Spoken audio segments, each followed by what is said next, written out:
computer. All right. Well, welcome everyone to another fabulous episode of Supercharged Sunday with me, your Supercharged business coach and host, Emily McHugh. And today I have the wonderful privilege of welcoming Miss Jessica Haynes all the way from Sydney, Australia. Welcome, Jessica. Hi, thanks for having me here. I'm excited to share with everyone. Yes, we're very excited because I know you have so much to share on our really wonderful topic today, which is all about supercharging your website. And of course, at this time, that's more important than ever that we have all our technological tools all lined up. And so you're going to be sharing some easy website hacks and how to increase your subscribers and sales. So that's what we all want to know how to do with our websites. So again, Jessica, so tell us how you became a website designer. How did you get into what you're doing? Sure. I actually kind of just fell into it. So when my little boy was about 8 months old, I realized I didn't really want to go back to a corporate job, and I started looking at options to work from home. I actually started training as a VA, and then I realized it's not for me in any way at all. And then I kind of stepped back a bit and started looking at the things that interested me and what I'm good at, and the things I just really enjoy doing, and kind of came to design from there. So I've always been a creative person. I've blogged for years at that point, and just it kind of made sense. I enjoyed tech and code and that sort of thing. So I started investing quite a lot in courses to become good at website design, good at SEO, a lot of online marketing things, email marketing and things like that. So, it kind of just went from there. And that's really exciting. And I mean, it's wonderful to see how, things just come together over time. And especially now you're in Australia with the lockdown and all of that. How did that all play together? How are you doing in Australia? It's challenging. So I have my husband and my toddler. He's just turned 4 this week. So they're both home full time with me at the moment as well. So it definitely has its challenges. I'm up pretty much super late each night to get work done. I can't really work during the day because my little boy is crazy active and keeps us way too busy. So pretty much I'm taking on smaller projects at this point to kind of work around the restrictions we have. So instead of full website redesigns for the few months while we're in lockdown, I'm focusing more on one-day design intensives to get through basically the website to-do list people have, because we all have that to-do list for our websites. I know I sure do, even as a designer and everything. Kind of helping you tweak and refine your website is my main focus at the moment with those intensives. And just to kind of be around what's happening here. Excellent. And that's really important to highlight, because many times people feel like you just put up your website and set it and leave it, whereas that's the total opposite. It's a constant tweaking, updating, maintenance, and management of the site. Yes, it definitely is. So some platforms are less work than others. So I tend to work with Squarespace and WordPress for my client sites, and you'll find something like Squarespace is a lot less maintenance because you don't have to do backups and things like that, manage plugins and keep it all working yourself. Whereas WordPress, there's definitely a lot more maintenance from the tech sense, but you do want to still be keeping everything on your website updated as your packages change, as your messaging changes, as your business grows over time. You might want to update new photos and things like that. Just keeping it fresh and relevant to your audience, because if someone lands on your website and it's everything from 3 years ago when you started your business, people aren't going to connect with what you're doing now. So keeping it up to date is definitely a good thing. And the thing about that too, Jessica, is that for some people maybe, and I can attest to this at times, that your website can fall on the back burner because other things that you're doing, you can almost forget that you have to go update it. So what are some of the things that you would say? And I know you're going to get more specifically into the easy hacks and so forth, but just as we set the stage for this, maybe like a schedule that people could remind themselves of things that they should be doing on their website on a regular basis to not Yeah. have it fall off relevant. Mhm. Well, I suggest at least once a year going in and giving it a good look over and spending probably about a day on it fairly solidly, going through and doing things like checking for broken links, checking all your packages and everything is up to date and relevant, making sure your messaging is clear for what you're currently doing. And if there's any sort of technical stuff, getting all that done. So at least once a year, you should be going in. I prefer if you do it every 6 months or so because our business has changed so much, especially since COVID hit. Everything's kind of been moving online. Everyone's pivoted quite quickly and everything. So if your website's still sitting the same as it was pre-COVID, chances are nothing on there is really that relevant anymore. So I would definitely suggest giving it a bit of a refresh for the content at least. And I'm a huge fan of blogging and using that to help you be found on Google and get clients through your website. So if you want to blog, I always suggest choose a consistency you can stick with, but anywhere between ideally once a week would be great if you can stick with that, but at least once a month, going in and putting new content on your website that's valuable for your audience to help it become a tool that actually attracts people to you. Rather than just sitting there stagnant, because Google wants to show the best info it can to people. And if you have a 4-page website, there's not a lot there for Google to show to people. Whereas if you have a blog and helpful resources on there, you're way more likely to show in search results, get people clicking through to your website and end up turning them into potential clients and leads. So I always suggest blogging if you can and doing that as regularly as you can commit to. Maintenance wise, I think that's a good one. And it doesn't need to be hard because you can go and repurpose that content everywhere else once you've done that, those decent posts and everything. So you just mentioned what I would call the 2 big R's, relevance and repurposing. So having your content be relevant and be able to be repurposed. So it's actually having this long-term vision for what you're putting out. It's not this short-term thing. So with that being said, and those are excellent launch points into these easy hacks. So let's talk about some of the easy hacks and ways, of course, to increase subscribers and sales. So how do we do this? Okay, sure. Well, I have a few different things here for you. So I just want to start by telling you why a website's so valuable as your business home base. So generally, it's that place people will go to check out how legit you are. So if they find you on social media or on Google, they're going to be going over to your website to check out what you do and who you are. So it's a great way to build trust and connect with people in that way. But you can strategically promote your email list through your website as well, so that it helps you grow your email list. It's a great way to be able to organize your content in a really streamlined, easy to follow along way, whereas social media, your posts will jump around and vary quite a lot. Your website's going to be much more streamlined to find the information for people to find that info they need. And it's a space you own. You're not stuck with algorithms that decide when and where they're going to show your content. So anyone who goes there can see what's on your website. It's not going out to just 2 to 3% of your following. So it's really beneficial there. And I've known so many people who have been hacked and lost their Facebook and Instagram accounts and for one reason or another.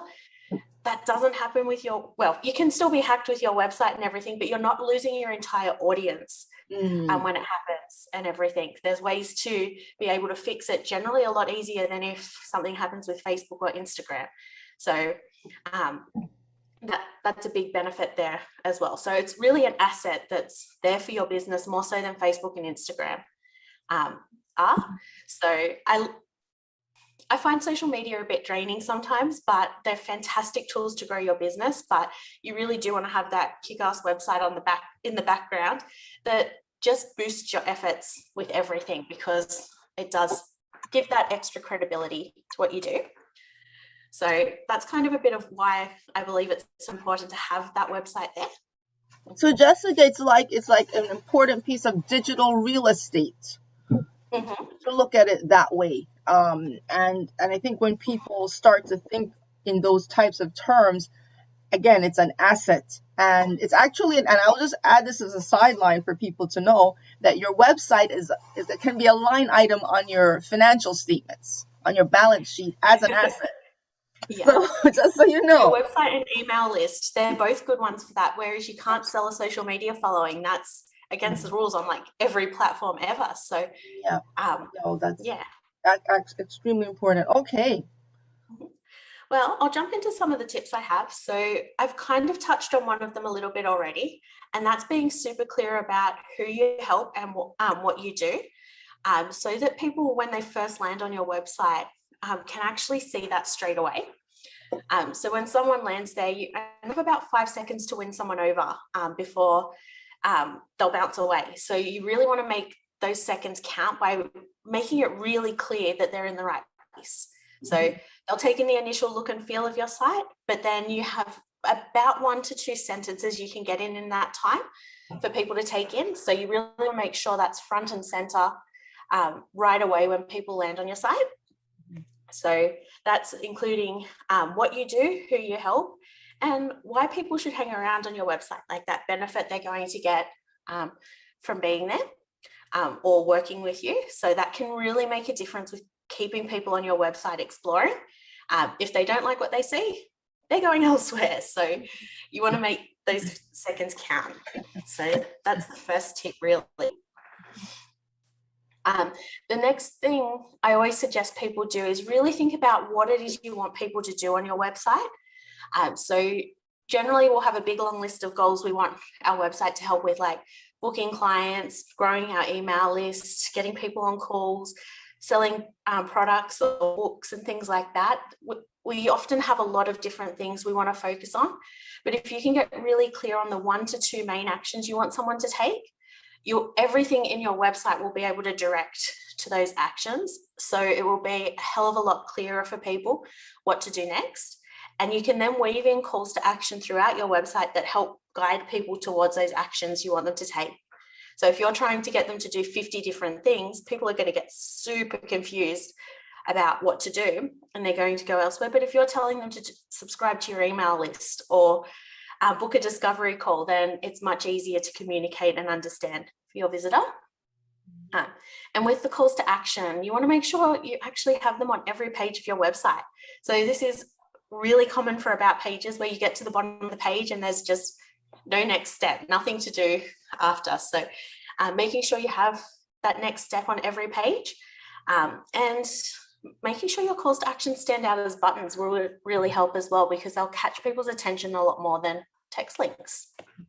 So they're the 2 things I always suggest starting with. And if you've DIY'd your website, chances are you need to revisit those parts as soon as you can, and they'll have a big impact if you get those right.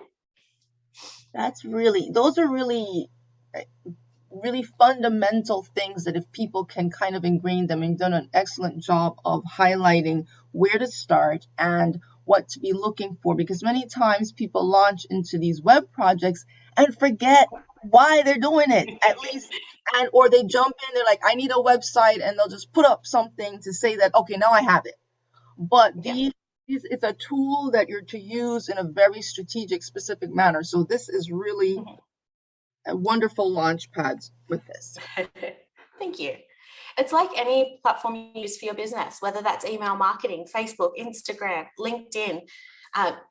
They all have their own different strategies, and you do need to give that some thought. But at least with your website, it's a bit less maintenance. You don't have to go on there every single day to post and things like that. And you don't get stuck in the scroll hole that is Facebook and Instagram and everything. So yeah, I find I get stuck in that too often. That's why I have a love-hate relationship with Facebook. Yeah, that's a whole other strategy as well. Yeah. Right? How to use it effectively, for sure. Yeah. The next tip I want to share about is growing your email list through your website. So as we already touched on, your email list is another asset for your business that has a big financial impact. More people will open your emails, they're more likely to see your social media posts. So generally it's 2 to 3% of people on social media, whereas open rates for emails tend to be 20% plus. So having an email list that you can market to will get your content seen by a lot more people potentially. And using your website as a tool to grow that email list is really beneficial. So there are stats that show only about 3% of visitors who land on a website are actually there to make a purchase. Little bug just flew past. Sorry about that. So 3% who land on a website are there to make a purchase? Is that what you just said? That's right. So it's about 3%. And if you don't capture people's details, the other 97% are just going to disappear to the void of the internet, and you'll likely never see them again. Unless they're a loyal follower already, then they might come back every so often, but quite often they don't. So if you can get them, encourage them to sign up for your email list. That bug's back flying around. Oh no. Sorry. So if you can encourage them to sign up for your email list, you have a way to nurture them over time and stay in touch and connect with them and build that trust, showcase your expertise and everything, and sell to people when you have an offer that could be helpful to them. So having that email list is a really valuable asset for your business.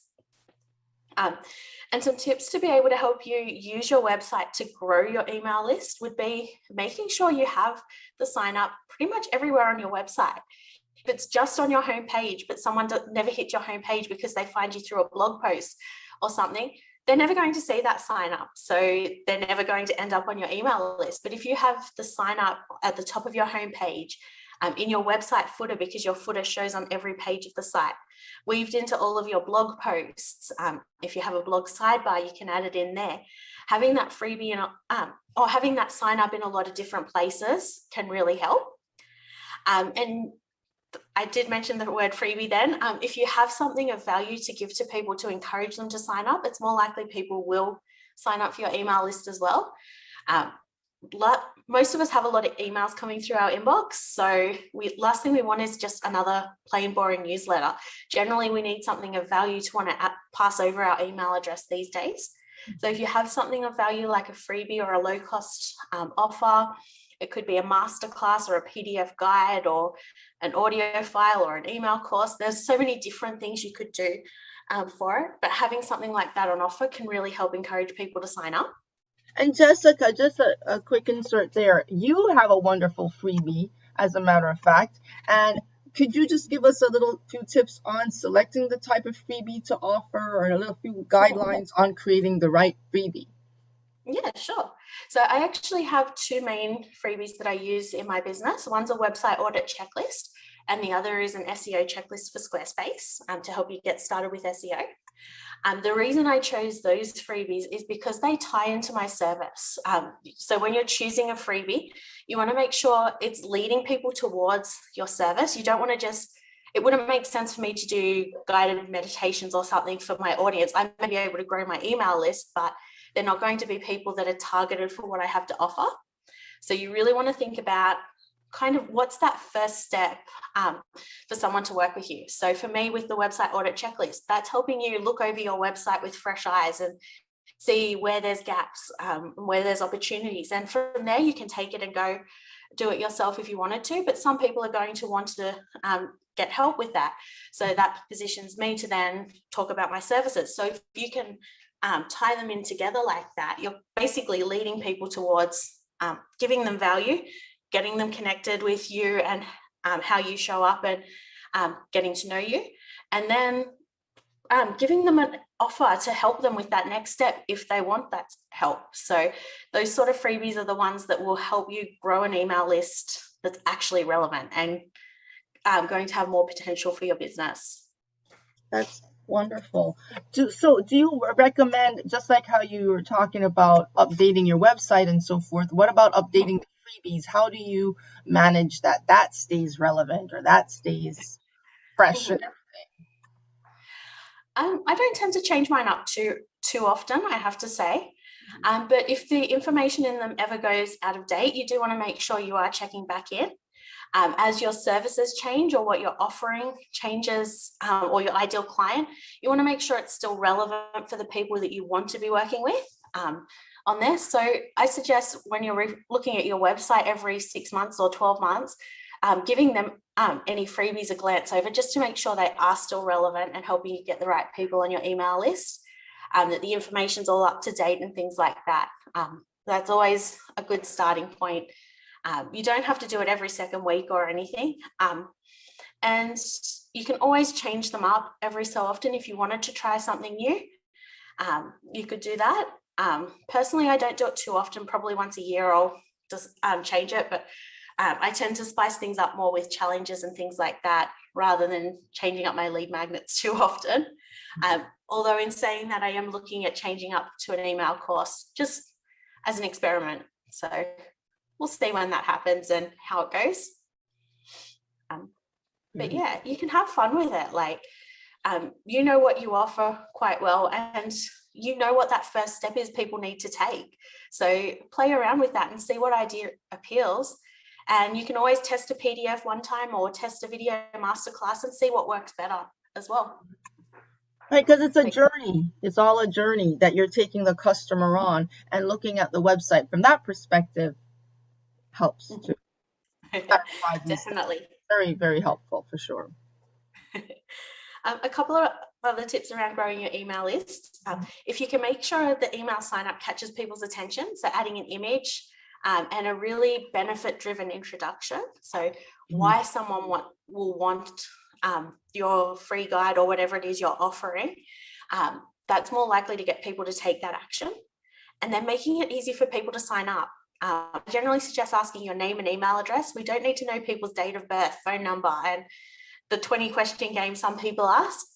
If you keep it easy, more people will actually take that action and sign up for you. So there's also the marketing tools you can use on your website, such as like the announcement bar across the very top of your website, where you can promote something. You can have the marketing pop-up that comes up if someone hits the bottom of a page or is kind of been on your website for a little bit first, so they've had a chance to interact.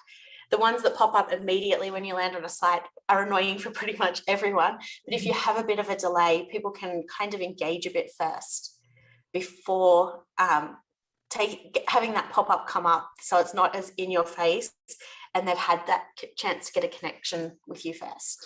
And those can be timed. Obviously, people can remember that those light boxes that do pop up can be timed to not be so quick. Give people a chance to just kind of see your site, and then it can pop up in a more organic feel and time. That's right. But also, a lot of them will have that they can scroll 75% down a page or something like that as well. So you could go one option or the other. It doesn't, just as long as it's not immediately in your face, it's going to be a lot less annoying for people.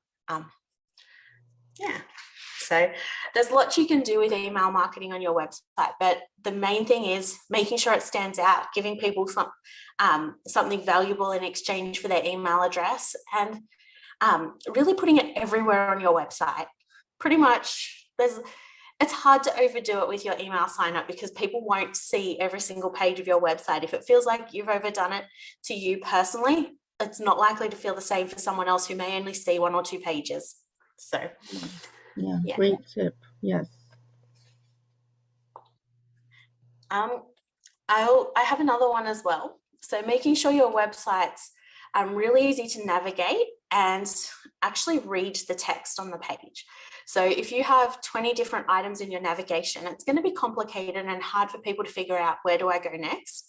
But if you can simplify that, I generally suggest having between 4 and 6 links in your navigation to really simplify it and pare back and make it as easy as possible for people to find where to go. Using calls to action will also help simplify that navigation as well. And making sure the navigation links are actually really clear and easy to understand. So I've seen websites that say things like have a cuppa or something like that when it's a contact page. No one's going to know what that is. That slang's likely to be local to where you live and everything. So not everyone's going to understand that. Or there'll be like Mary's musings for a blog post, or ramblings and things like that. People aren't going to understand that's a blog. So if you can make that simple, people will end up getting to where you want them to go and where they want to go as well. But then you also want to make sure your text is easy for people to read through. If you can have the best copy in the world, but if it's just one big text block on the screen, people aren't going to read it because of the fact that it's just harder for us to process, and it's overwhelming looking at it, especially when someone's looking on the phone and they have to scroll through screen after screen after screen to actually read everything. So you really want to approach it similar to how you would social media posts. So you want to use headings to break it up wherever you can. And you can use bullet points and numbered lists to add in some structure and flow and make it easier for people to take in those points. Keeping your paragraphs short. So generally only 3 to 4 sentences in a paragraph, which usually is about 2 or 3 lines. That will help people be able to read your content a lot more. And breaking it up on the page, so not necessarily having one big block of text, but maybe dividing it into sections and everything. So the headings can help break it up, but you might have different colored backgrounds and photos and text to break it up and everything. So adding that visual element to it can help make it easier to take in as well. And making sure your text size is actually large enough for people to read, especially if you have an older ideal client, because sometimes they might wear glasses or our eyes deteriorate over time naturally. So generally, if your audience is a little older, you want to have a bigger text size. But even starting out, if you have a really young audience, you want to make sure it's around 16 or more pixels in size so that people can actually read it. If it's too small, it's harder for everyone to take in. So there's some things to really think about with making sure people actually engage in your copy, because if they don't engage, they're not going to get to that point of buying. Then I'm just going to skip over it and go elsewhere. So you want to make sure they're able to connect in and take in that information in a digestible way. Sorry, that word didn't want to come out then. And it's an important word, digestibility, being able to digest the content and digest what you're saying. That's it. Can they take it in and then take the action? Mm-hmm. Definitely. It can make a huge difference. And design and copy really do go hand in hand. You can have the most beautiful design, but if your copy's lacking, people won't end up taking it in. Or you can have the best copy, but if the design is pretty average and you've just got that big block of text on a page, people also won't take it in. So they kind of work together to break it up and help guide people through your website to that point of buying. So they really are kind of, can't think of the word, but they kind of just mesh in together really well. Yin and yang. What was that, sorry? I said yin and yang, the design and the copy. Yeah, they definitely work together. Mm-hmm. So they're kind of some of the main tips. Another quick one is to use testimonials on your website as well, because if you can weave testimonials into your copy, people will be able to see themselves in the situation of your clients, and that can help them connect with your message a lot more and see that you're a good option for them to work with. So testimonials can be a really effective selling tool, whether that's on your website or other platforms. So I always suggest asking clients for them. And one last quick one is make sure your website looks and works well on mobile as well. So this is another really important one.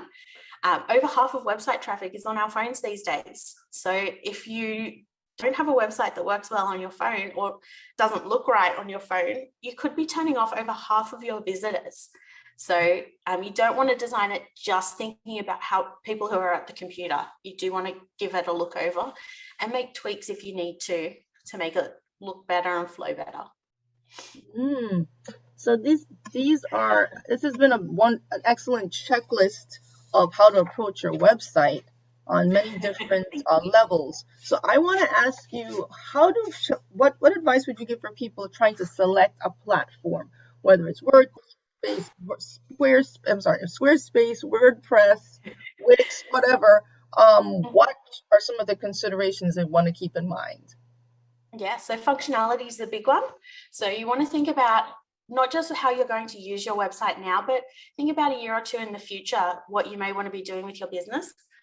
If you know you want to be launching courses and want to host them on your website, you want to make sure you're on a platform that has that functionality, and things like that. So really thinking about potentially where you see yourself growing, so you're not outgrowing your website in a few months' time.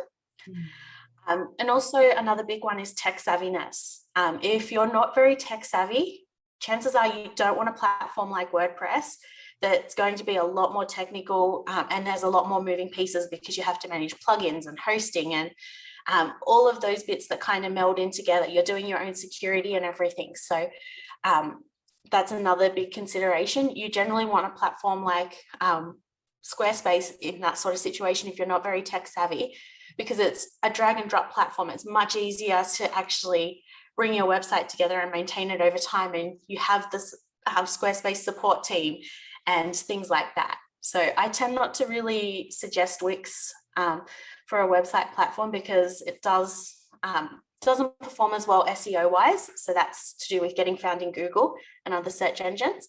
And also the mobile functionality doesn't really work. It's not really a mobile optimized platform. So you basically redesign your website for mobile.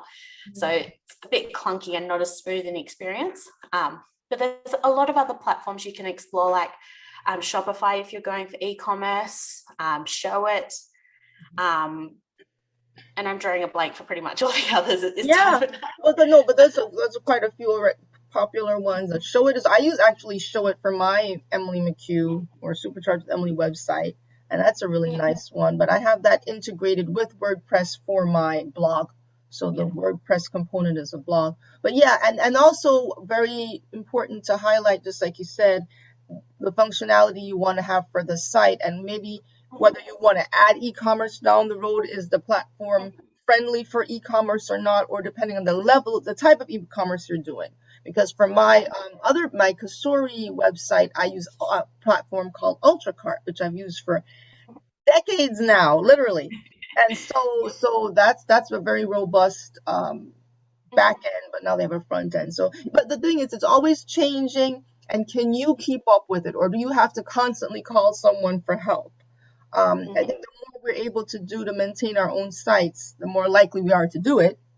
It does make a difference. And the last thing you want is to be stuck on a platform you can't go and update. If you need to change a price or change out a few photos or change out one of your packages, you don't want to have to contact a designer, pay money for it, and then wait in their design queue for however long it takes to be able to get those updates done. You should be able to go in and make those changes. So you want to make sure you can at least do the basics yourself. Even if you work with a designer initially, being able to do those basic updates after can be really helpful. And also having good tech support from the platform that you do go with is very important as well. So you don't feel stranded in the wilderness somewhere with your website. Yes. Yeah, that's true. So Jessica, what are some tips as people prepare to, either if they already have a website or they're planning to launch one and so on, and they want to work with someone like yourself, how should they prepare themselves to work with a designer, work with a website designer to maximize that interaction? Yeah, that's a really good question. So firstly, I always suggest shopping around to find the right designer. So you want to make sure you're actually having a conversation with the person beforehand and getting to ask them some questions around what they do, and make sure it's the right fit for you and that you really mesh with the person as well. Last thing you want is to be stuck with someone you don't particularly like and having to go back and forth with them, and it just makes the process less enjoyable overall. So I actually have a blog post on my website around some questions you can ask your website designer, and if you like, I can send that through just to help get you started with that side of things, some ideas of what you might want to ask. You also want to make sure you look at their portfolio and make sure it's aligned with what you like. So their website will generally be a pretty good example of their design style anyway. But even if you like someone a lot, if their design style is completely different to yours, it's not really a good fit. It's not going to be the best experience for either of you. So if you find someone who has that style that you get along really well with, that's kind of that winning combination. Yes. So that would generally be my first tip. And then generally your website designer will have their own process for gathering content and things like that. So understanding what that is can be a big part of it. But generally the things you'll need to prepare is your website copy. So that's all the words on your website. So what you want it to say at different sections and things like that. Some designers will offer copywriting services or have copywriters they can refer you to. I don't actually offer copywriting, but I do have copywriting guides that I give to my clients if they want to write their own copy, or if they don't, I have some copywriters I can refer to because I'm a huge fan of staying in my zone of genius and getting experts in other areas, just so you get the best results overall. So different designers will have different processes there, but that's something to consider. Another thing to consider is your website photos. So do you want to be using stock photos? Do you want to have photos of yourself? Do you need to go have a brand photo shoot? Are you going to DIY your photos? So really thinking about that, and talking with your designer again will help give you ideas of what the best fit for you is and what sort of photos you want. So I always suggest having a variety of photos. So some are more up close, like the traditional portrait type photos, but also some of you doing your thing. So maybe you're sitting down coaching someone, or if you're an artist, you could be going and doing a painting and things like that. So that can really add a lot of personality. Some more zoomed out photos. So if you have more zoomed out photos where you're kind of off center, then that can be good for banner images where you have the text beside you and things like that. So having a variety of photos can be really helpful. The other thing, I knew there was another one, thinking about your website legal info as well. So one thing that's missed on pretty much every DIY website ever is the legal information you need to protect yourself.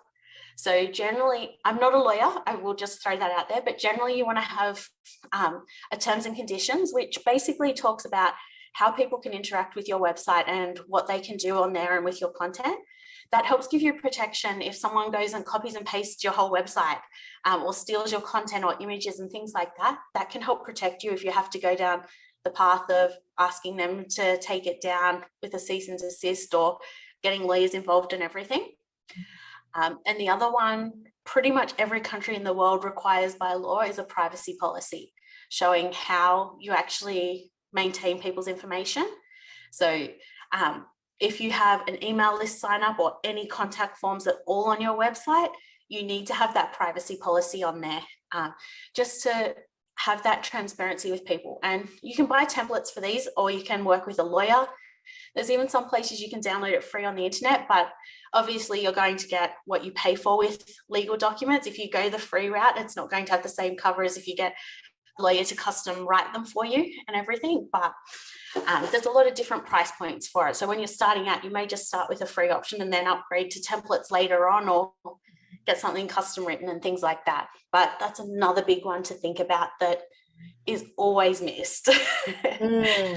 Yes, yes. So this is really, really very beneficial to people. I would say at any stage of their web development, whether they're starting it, whether they already have a website, everything you shared is relevant at every stage because it's a cycle that keeps repeating itself. So that's true. I actually have a blog post on getting started with preparing everything for your website as well. I can send you. So see, and we will be linked. So Jessica, tell us your website. What's your website name? Because we're going to link to it. Yeah, sure. My website is jessicahainesdesign.com. So that Haines is spelled Haines, for anyone who gets stuck on that, because everyone always spells it with a Y. Oh dear. No, we'll have the correct link. Absolutely. Yeah. But yeah, I have my blog on there. I have lots of different posts like this because these are questions I get all the time. And there's posts on should you list prices on your website or not? Examples of coaching websites in Squarespace so you can get ideas of and inspiration and things like that. So there's a lot of variety on there that can be helpful for this sort of thing. And what you just said is that the questions that people ask you all the time, those are wonderful topics for your blog posts because you can you can drive traffic to your site and kind of get them into your whole world or ecosystem of your website. So that's another. But not only that, if one or two people are asking you that question chances are people are jumping on Google to ask that question as well. So if you word it in a way similar to how your ideal clients are wording it, you can potentially get a lot of traffic from Google, and it can save you a bucket load of time. When you get that question, you're not half-assing answers to people. You're actually able to share a really valuable post to help them. Instead, it's better for them because they get more value from it. It's better for you because you don't have to type out a big long essay every time to respond. It can save you a lot of time and everything. So these sorts of posts tend to be winners all around when you answer those questions you get over and over again. Yeah, and it also serves as a somewhat of an automation tool because it's already there and you can just get the loop going. So that, you kind of, it's multi-level benefits with that. Yeah. So And one, they're definitely sorry. no, go.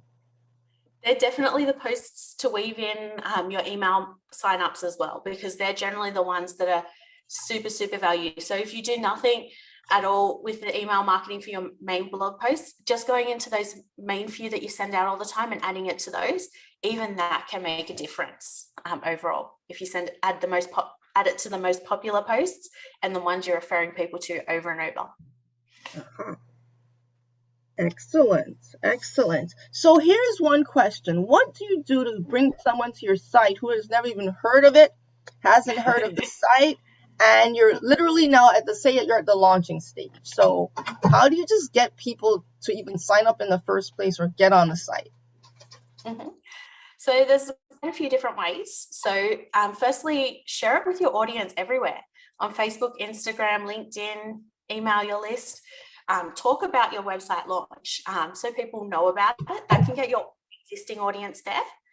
But to get in front of new audiences, you can share to other people's audiences. So maybe you do guest lives in other groups or go on podcasts or things like that, where you're giving out your website. That can get new people to go check you out. Or my favorite way is through SEO, so search engine optimization. Basically, it's setting your website up in a way that search engines like Google know what it's about and when to show your content, so that it can show you in search results and actually get people on your website that way. So when you have your SEO set up well and your website's working really well to convert your visitors into clients, you can kind of automate it, because someone could go on Google. So most of my clients are overseas. Someone could go on Google in the middle of the day in the US and still find my website and be able to book a call with me because I have that process set up on my website. So when you have the traffic side of things from Google and the automation side of things through your website, it can really work well. Even when you're asleep, you can wake up to call bookings or sales and everything when the two are working well together. So SEO is a great way to kind of automate some of that traffic, and you're not constantly having to drive people to your website yourself. You're actually being found in search results, which is an amazing combination. And I know that there are different theories, of course, over time. Google changes its algorithms and everything like that. But how long on average does it take for the SEO to kick in, that you put these optimizations on your site to actually feel that it will work? Yeah, sure. So it can vary website to website, especially depending how competitive your industry is. So you'll find like personal trainers will have a much harder time getting showing in search results than some other industries, for example, just because they are really competitive industries.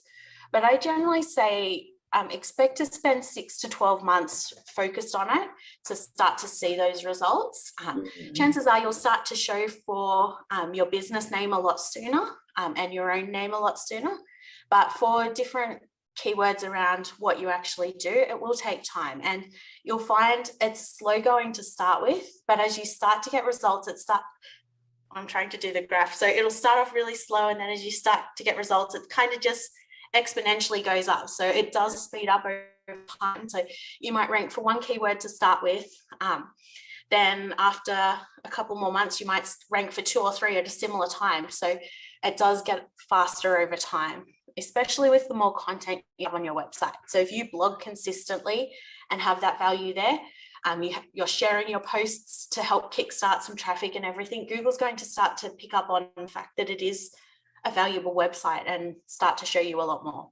So Jessica, with, for example, you as a website designer, that I would imagine is a very competitive term as well. So how have you stood out among all the website designers to attract the people in the middle of the night? So when you wake up in the morning, there they are. Well, the biggest way I have is by thinking about the questions I am getting asked all the time and really focusing on that sort of content to attract people to my website. So things like how to launch a website, or how to promote your website launch, and examples of coaching websites and things like that, that people are actually jumping on Google all the time to search, thinking about those sorts of things and writing my content around those topics really helps. So my most popular post is actually examples of coaching websites on Squarespace. That gets me a lot of traffic, and with that one from there, I'm kind of showing people what's possible, but also saying, okay, here's some of the sites I've designed, so they're weaved into it, and also giving that call to action at the end. Hey, if you want help with it, reach out. So kind of picking the content based on what people are looking for is the biggest thing. Well, I think you have certainly given us a masterclass today in how to prepare for your website, and as you said, some of the easy website hacks and how to increase your subscribers and ultimately increase your sales and the process. And I guess one thing I wanted to add, and I know it can lead from question to question, so I'm going to try to refrain myself as we wrap up. But what would you say as a tip for the frequency of sending emails in that whole sales process? How salesy are we in our emails and so forth, to kind of focus on the sales aspect? Yeah. So with regards to sending emails, again, I think consistency is important. You want to be as consistent as possible. Ideally, you want to be sending every week. So if 20% of your followers are reading your emails, each email, then that means pretty much may not be seeing every single email. So if you're only emailing once a month and someone's not opening it for 3 or 4 months, then by the time they do open it again, they've forgotten about you. So if you can send weekly, at least if they're not opening it every single time, then chances are it's every month or so that they're still seeing your content, so you stay top of mind. So firstly, that's the sort of frequency I would aim for there. And with regards to promoting, it depends how, that can vary. So everyone's different. Some people can tell stories and weave sales calls to action into every email. It depends on how you write it and really position it. So if you look at someone like Denise Duffield-Thomas, she's a money mindset coach. For anyone who doesn't know who she is, she actually promotes her money bootcamp program in every one of her emails at the bottom. So she weaves it in that way. Sometimes she'll also go way more obvious, and if she's talking about the program or the results, she'll actually have an obvious come check it out sort of post. But generally about 1 in 4 or 1 in 5 emails, you want to be having that call to action in there at least. So you don't necessarily have to do it every email. I certainly can't stomach the thought of that myself. But that's personally not the way I tend to do things. But about 1 in 4 or 1 in 5 emails can be quite good to balance it out. And the other side of, I guess, the part B of that question is, once they actually open it, how do you get them to click on your links? Because I think that's where it tends to drop off, that people will open, but they don't click, or, so. Yeah, so it's similar to your website and getting people to explore it more. Give them a compelling reason to explore. So what benefit are they going to get by clicking through for it is the number one thing. Making the link obvious as well is another big one. If you're just hiding a text link, if your text is black and your links are dark blue color that kind of blends in, it's not going to be that obvious. But if you make it stand out with a color or the underline, people are going to notice a bit more. Or if you use buttons, again, they're going to catch people's attention even more. And make sure your text is actually readable so people can engage with it. So similar principles to what I mentioned before with breaking up your text, using headings and things like that as well. They can all help with it. And I think too, people need to remember that there is a period of trial and error if you Mhm. are, especially if you're starting, you expect everything to be perfect and in place right away, but not necessarily. It takes a while for it to stabilize or for you to find your rhythm or your groove in what you're Mhm. doing. So to have that patience. And pretty much as soon as you start to find your groove, chances are you're going to pivot in some way to serve different clients or different services and things like that. So it's a constant experimentation. Mm, And that's part of the fun of it. You're not locked into any one thing forever. You can change it up as you want to and do what feels good. You don't have to, like, I can give all the advice in the world, but if what I'm saying doesn't feel good to you, then throw it away and check out someone else who you do feel aligned with. Like, you don't like, it's the same with everyone in business. You want to find those people you resonate with and uh, learn from them, because chances are they're going to market in a way that feels good to you as well, and you can learn a lot from what they have to share. So wonderful. So Jessica, so just do you have any programs coming up or any things that you're promoting that people can connect with you and get more from what you're offering? yeah, sure. So the best places to connect with me would be either my Facebook group. So you can go to jessicahainesdesign.com/Facebook, and that will redirect you to my group. So that's probably one of the places. The other one is getting the free website audit checklist that I have on my website that can help you look over your website with fresh eyes and really get an idea of the strategic changes to make to your site that will actually have more of an impact. Because again, the prettiest website won't necessarily get you results long term Yeah. if you're not focusing on that strategy. So that's a big thing for me. So everything I suggest in that guide is aimed at making, actually having an impact and getting results. So Wow. um, that's at jessicahainesdesign.com/website dash audit, I think. Okay, but yeah, but we'll have the link to the site and they'll be able to find all the different areas. But Jessica, this has been fantastic. Thank you so very much for really sharing this with our supercharged community. And I always invite people to watch the replays of these videos. And our live audience, you have questions, please put them in the comments and we'll respond to them at the end. But always go back and me personally, I go back and I rewatch these because they're really so rich with content. And I also invite people to visit the blog when I post it on superchargedwithemily.com/blog, where I'll highlight and share the links for Jessica as well. And this will also be on YouTube and people can really connect with you. So thank you again Thank for you. this. And I invite you all to sign up for my mastermind retreats coming up actually next week, Thursday, the 23rd of September. But on the fourth Thursday of the month, I have the Supercharge Mastermind retreats to kind of refresh, relax, and kind of reset your focus. So I invite people to sign up at superchargewithemily.com/retreats. And if you're not getting my Supercharge weekly newsletter, sign up for that too. And I'll make sure to include all the tips that Jessica shared today for that. But yes, and of course, for my Facebook group members, Supercharged with Emily, continue to share your thoughts and join us for our Momentum Mondays and so forth. And this is an opportunity here in Supercharged Sunday to showcase members of my group and highlight their expertise and how wonderful the impact you're having in this world. And I have to say that every time I come on here, it's another level of just being gratified and amazed by the wonderful people and what you have to share. So, Jessica, thank you for keeping that standard nice and high and raising the bar every time. Thank you for having me. I've had a lot of fun chatting with you. Excellent, excellent. So we'll check out Jessica's site for sure, jessicahainesdesign.com. And you can supercharge over there and supercharge with me. And I look forward to seeing you on our next episode. And in the meantime, stay supercharged and make sure to subscribe, like, share, and comment. Thank you. Okay.